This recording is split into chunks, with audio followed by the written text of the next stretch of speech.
کہ میرے حسین کا ساتھ نہ چھوڑنا، میرے حسین کا ساتھ نہ چھوڑنا۔ اب دیکھیے ام البنین کے بیٹے جو ہیں انہوں نے کسی موقع پر جو ہے امام حسین کا ساتھ نہیں چھوڑا، ہر مرحلے پر، ہر مقام پر، ہر جگہ پر امام حسین کے ساتھ رہے ہیں۔ کربلا میں عثمان شہید ہوئے، جعفر شہید ہوئے، عبداللہ شہید ہوئے، اور اس کے ساتھ پھر حضرت عباس کی شہادت ہوتی ہے جسے سارا دنیا جانتی ہے۔ لیکن یہ عباس کون ہے؟ یہ ام البنین کے بیٹے ہیں۔ اس عباس کو پالنے والا کون ہے؟ اس عباس کی پرورش کرنے والا کون ہے؟ پیدا اس عباس کو ام البنین نے کیا ہے، لیکن پرورش اس عباس کی حضرت بی بی زینب سلام اللہ علیہا نے کی ہے۔ کربلا میں اب بس تنگی دامہ ہے، وقت کا بہت دامن تنگ ہے، تو بات کو اب میں مختصر کروں گا اور شہادت پڑھنے کے بعد بات کو ختم کر دوں گا۔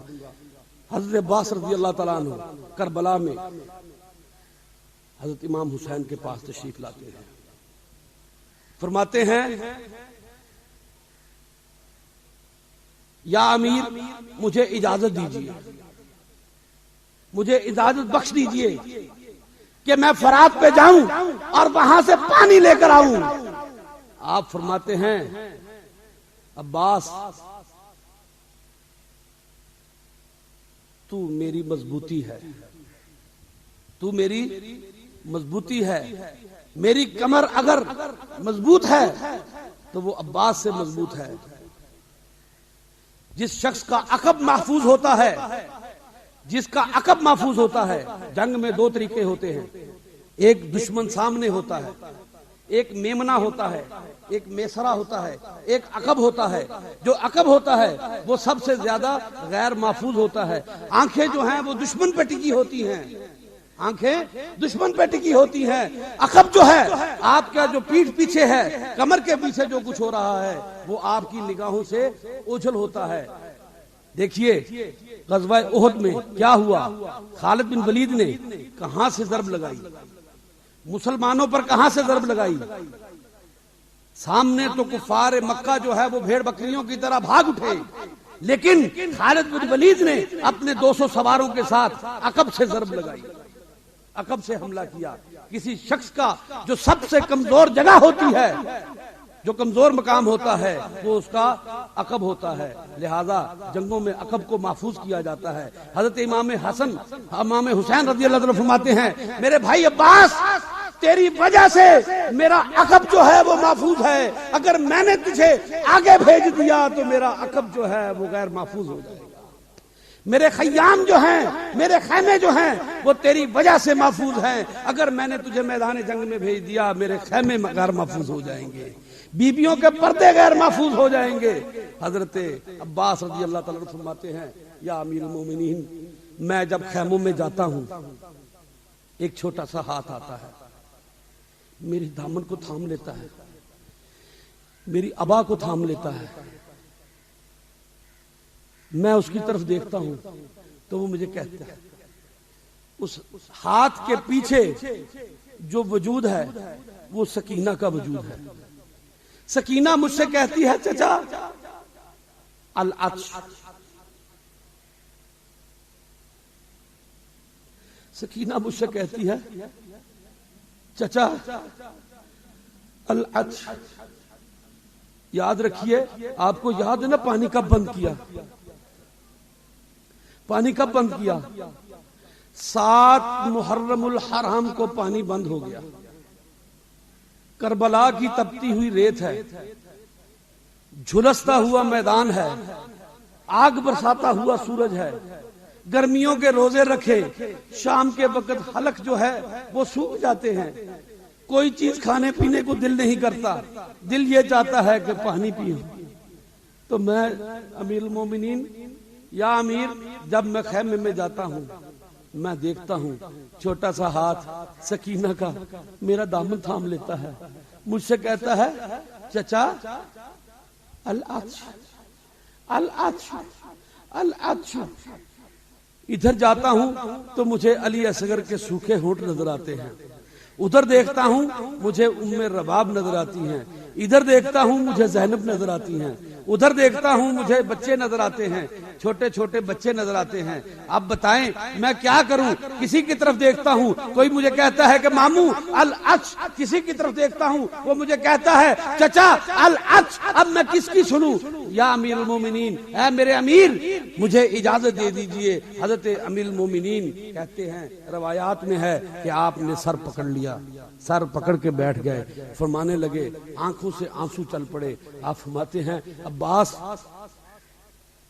تیری اجازت میرے پاس نہیں ہے، تیری اجازت میرے پاس نہیں ہے، تو جا اسی کے پاس جا جس نے تجھے گود میں کھلایا تھا، تو اسی کے پاس جا جس نے تیری پرورش کی، تو اسی کے پاس جا جس نے تجھے راتوں کو لوریاں دی ہیں، تو اسی کے پاس جا جس نے تجھے اپنے پہلو میں سلایا ہے۔ عباس تیری اجازت اگر کسی کے پاس ہے تو وہ زینب بنت علی کے پاس ہے۔ حضرت عباس رضی اللہ تعالیٰ عنہ آج دبے قدموں سے زینب کے خیمے کی طرف چلتے ہیں۔ آج چلنے کا انداز وہ نہیں جو روز ہوتا ہے، آج انداز اور ہے، آج مقام اور ہے، آج سر اور ہے، سر جھکا ہوا ہے۔ خیمے کے سامنے پہنچے، اجازت طلب کی، بی بی زینب نے چہرے کو دیکھا، اجازت دی، خیمے میں داخل ہوئے، چہرے کو دیکھا، فرماتے ہیں عباس بیٹھ جا، عباس بیٹھ جا۔ حضرت عباس رضی اللہ، حضرت عباس زمین پر بیٹھ گئے، علی کے بیٹے عباس زمین پر بیٹھ گئے، بی بی زینب سلام اللہ علیہا آپ کے سامنے بیٹھ گئی۔ علی کا بیٹا زمین پر بیٹھا ہے، علی کی بیٹی سامنے بیٹھی ہے، وہ بیٹی جس نے عباس کو اپنے ہاتھوں میں کھلایا، جس نے عباس کو اپنے ہاتھوں سے پلایا، جس نے عباس کو اپنے ہاتھوں میں جوان کیا، وہ بیٹی جو ہے، وہ بہن جو ہے، وہ سامنے بیٹھی ہے۔ حضرت عباس سر جھکا کر بیٹھے ہیں، ہمت نہیں ہوتی کہ کہہ دے کہ زینب مجھے میدان جنگ میں جانے کی اجازت دو۔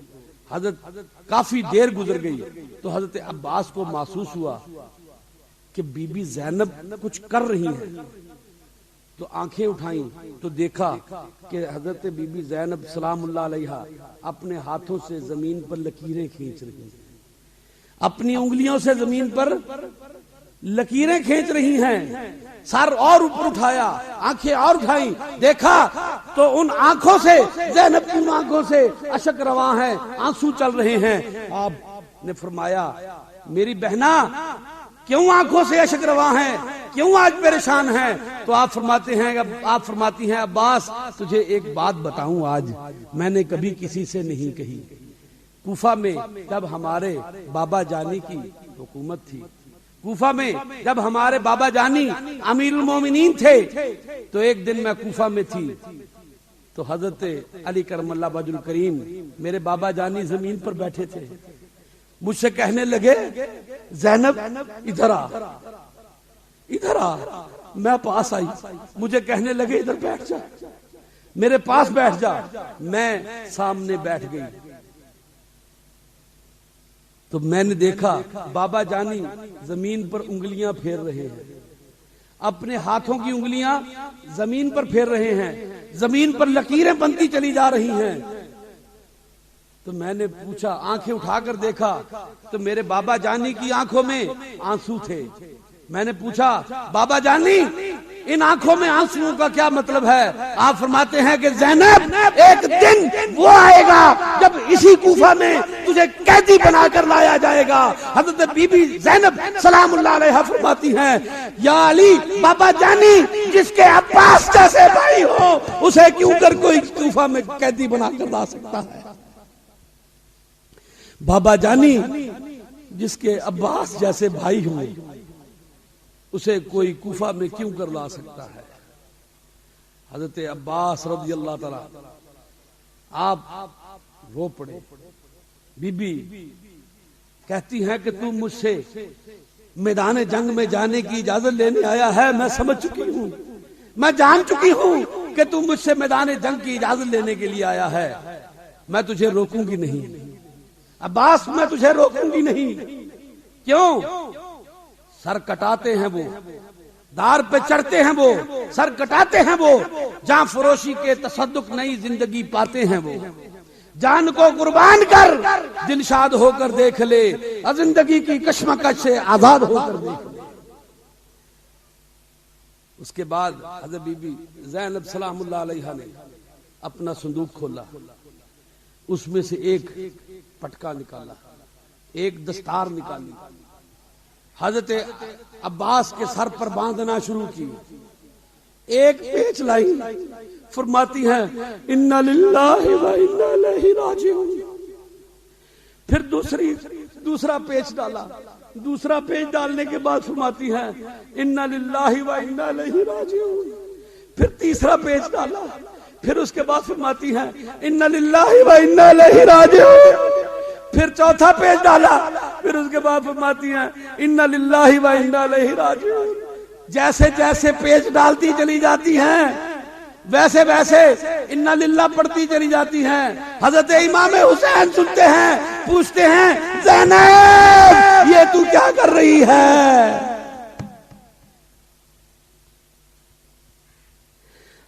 ہر پیج پہ انا للہ و انا الیہ راجعون پڑھنے والی زینب حضرت عباس کو میدان جنگ کی طرف بھیجتی ہیں۔ اب وقت بہت کم رہ گیا ہے، بات کو مختصر کرتا ہوں۔ عباس خیمے سے باہر نکلے، شیر خدا کا شیر جو ہے خیمے سے باہر نکلتا ہے، دنیا دیکھتی ہے کہ علی کا شیر جو ہے وہ کس طرح سے نکلتا ہے۔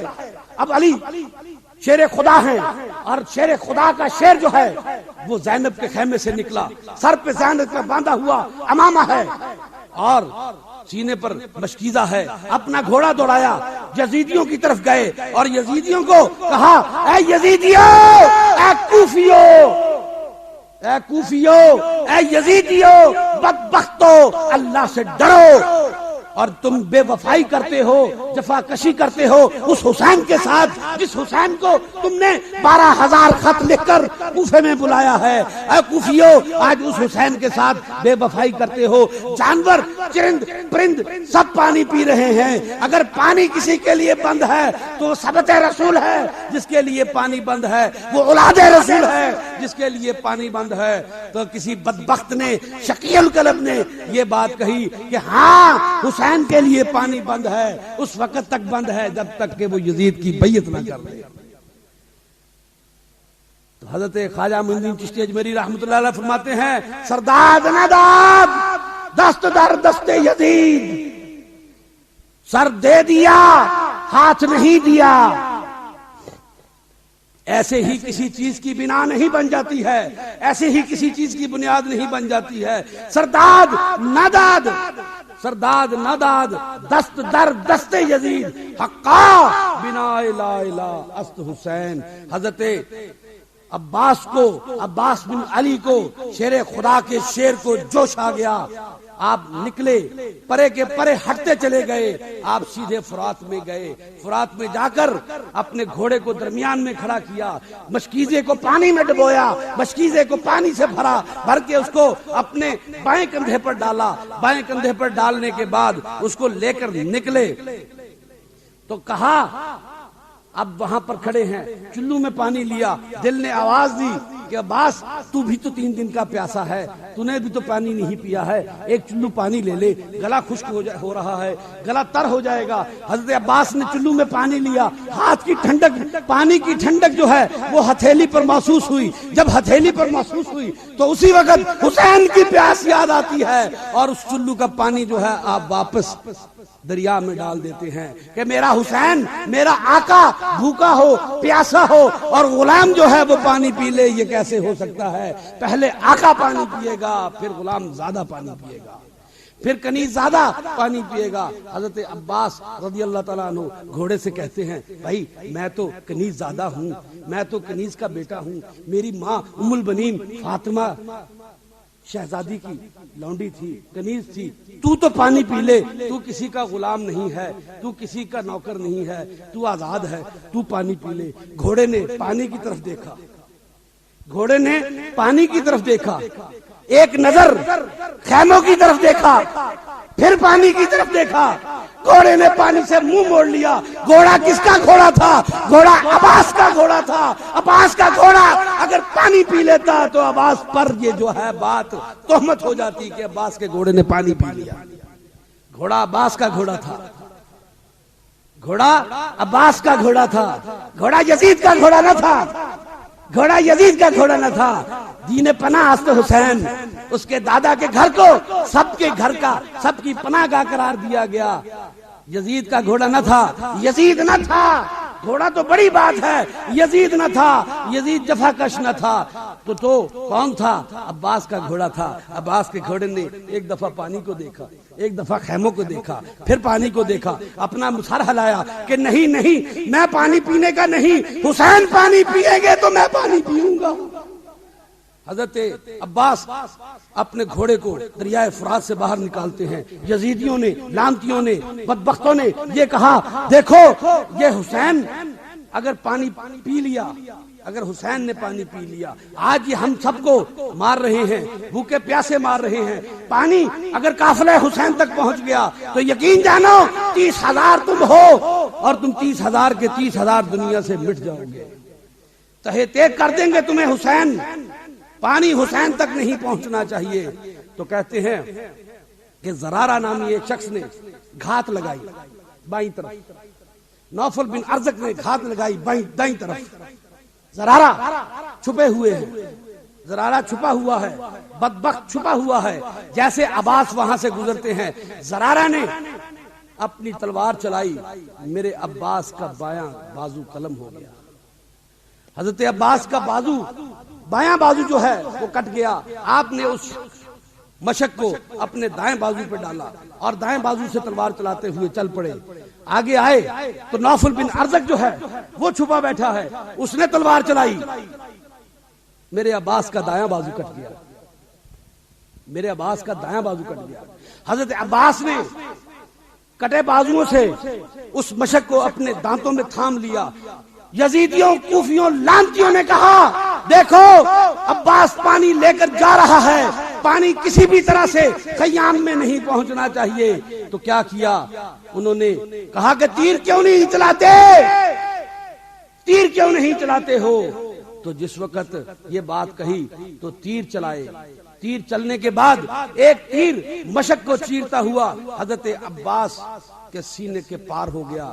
حضرت عباس گھوڑے پر سوار ہیں، کہا اور کوفیوں اور لانڈو تم لوگ عباس کو کیوں نہیں مارتے ہو؟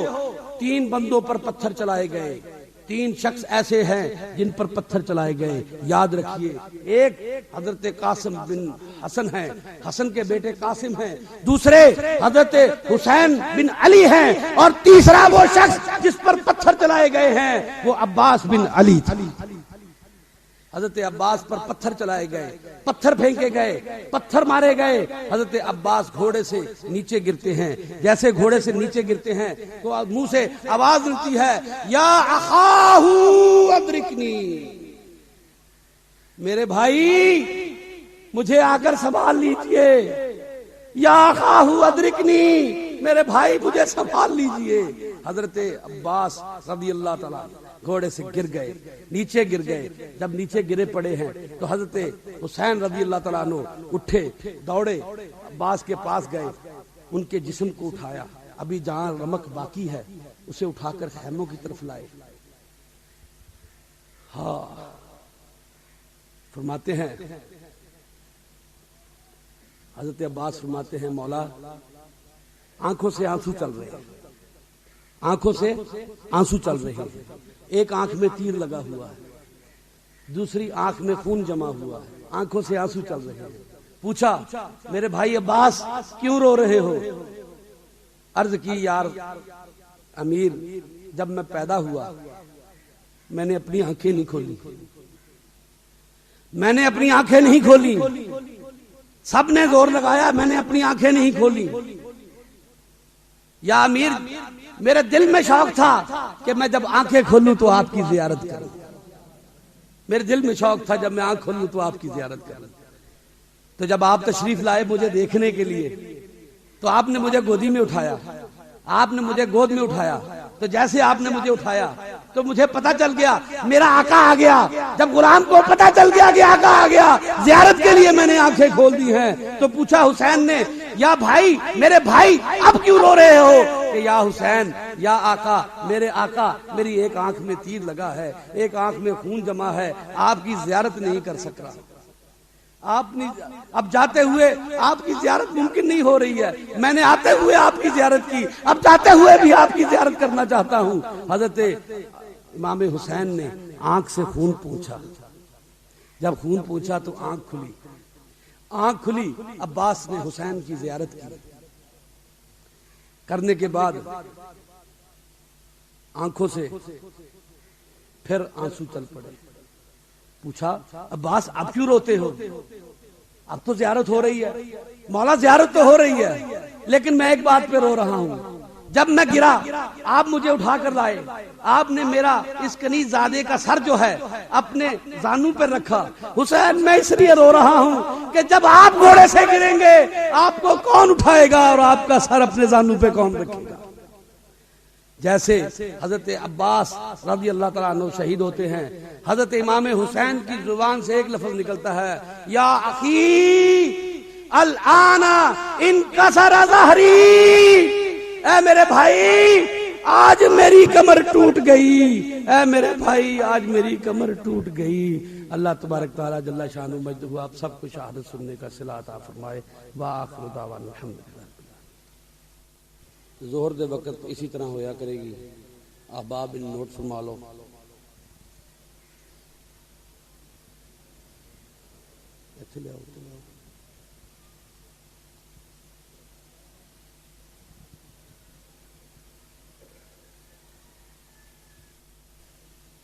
رونا ہے اپنی عاقبت لئی, زینب تے کوئی احسان نہیں.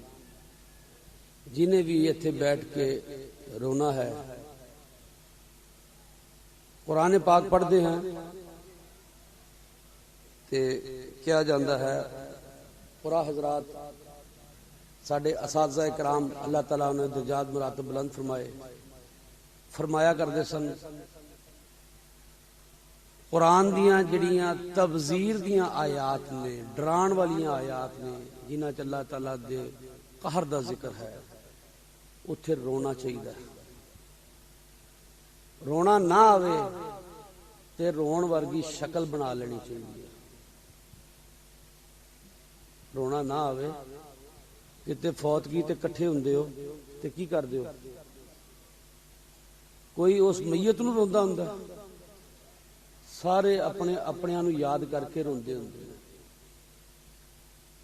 تے میرے دوستو ایتھے بھی رونا جڑا ہے, جڑا غم حسین دے وچ دو اتھرو جڑے نے اکھاں وچوں وگا دے گا.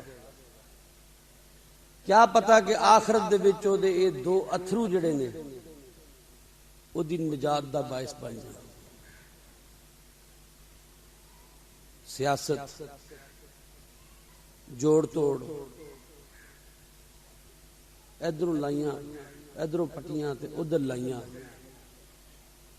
بلیا رب دا کی پانا, ادھروں پٹنا ادھر لانا, ادھروں پٹنا ادھر لانا.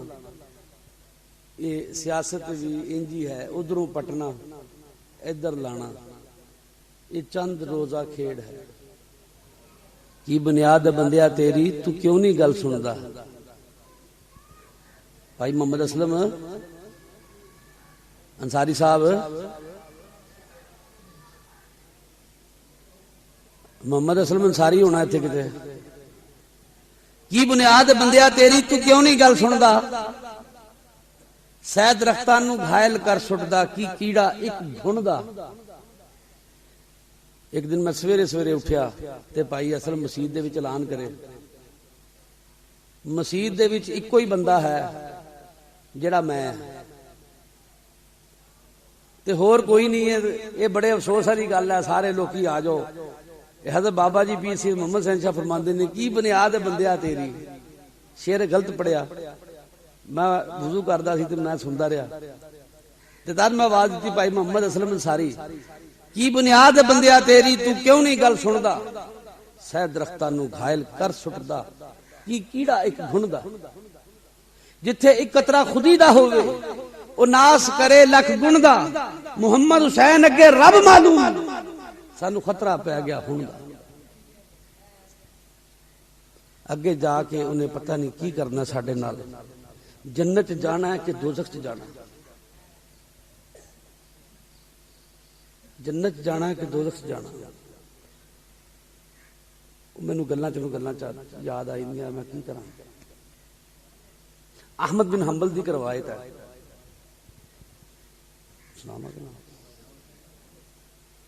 احمد بن حنبل دی روایت ہے نبی کریم شفیع رحمت اللہ عالمین صلی اللہ علیہ وآلہ وسلم بیٹھے نے اب بیٹھے نے تے ایک بی بی آئی اس آخیا حل انت رسول اللہ کیا تساں اللہ دے رسول ہو کہندے ہاں میں اللہ دا رسول ہاں آپ فرماندے ہیں پھر اللہ اپنے بندے نال کی کرے گا کیا کہ جڑے نیکوکار ہوں گے جنت جان گے جڑے سرکش ہوں گے وہ دوزخ جان گے بی بی پوچھتی ہے نیکوکار کیڑے ہوں گے فرمایا کہ جڑے پڑھیں گے لا الہ الا اللہ محمد رسول اللہ آپ فرماندے میں سنیا تسی فرمایا کہ رب جڑا ہے وہ 70 ماواں جنہ جڑا ہے مہربان ہے آپ نے فرمایا ہاں میں گل کہی ہے فرمائی ہے کہ حضور تسی فرمایا سی کہ ماواں 70 ماواں جنہ مہربان ہے ہاں وہ بی بی کہندی ہے اب میرا بیٹا ہے میں کدی نہیں یہ چاہواں گی میری کدی یہ خواہش نہیں ہوئے گی کہ میرا یہ بیٹا جڑا ہے اگ چ ڈال دیتا جاوے اگر ماں 70 ماواں جنہ رب جڑا ہے وہ مہربان ہے تے رب دی خواہش کس طرح ہو سکتی ہے کہ اپنے بندے نو جڑا ہے وہ اگ داخل کر دے حضور نبی کریم صلی اللہ علیہ وآلہ وسلم دی اکھاں چوں چل پے رون لگ پے آپ میں درست فرمایا جی دے اندر ایمان دی ایک رمق بھی ہے ایک رائی برابر بھی ایمان ہے اللہ انہوں بخش دے گا میں تھے گل کرنا ہے ثابت رسول واسطے جی دی اکھ دے وچوں ایک ہنجو ڈگ پیا 2 ہنجو نکل گئے مینوں اپنے رب تے ایک گمان ہے ایک یقین ہے کہ انشاءاللہ میرا رب اس سبت حسن اور سبت رسول دے سلسلے دے وچ انشاءاللہ تعالی عطرت رسول دی احترام دے وچ انشاءاللہ اس بندے نو بخش دے گا یہ تہاڈا آنا رائے گا نہیں گیا تہاڈا آنا ضائع نہیں گیا تہاڈا آنا بیکار نہیں گیا ذکر رسول سنیا ذکر عباس سنیا ذکر حسن سنیا ذکر علی سنیا ذکر حسین سنیا ذکر فاطمہ سلام اللہ کبرا سلام اللہ علیہا سنیا میرے دوستو یہ جڑا ہے بڑا مقام ہے برکت تسی تشریف لے آئے اللہ تبارک و تعالی جل شانہ مجدو تہاڈی اس آن نو قبول فرمائے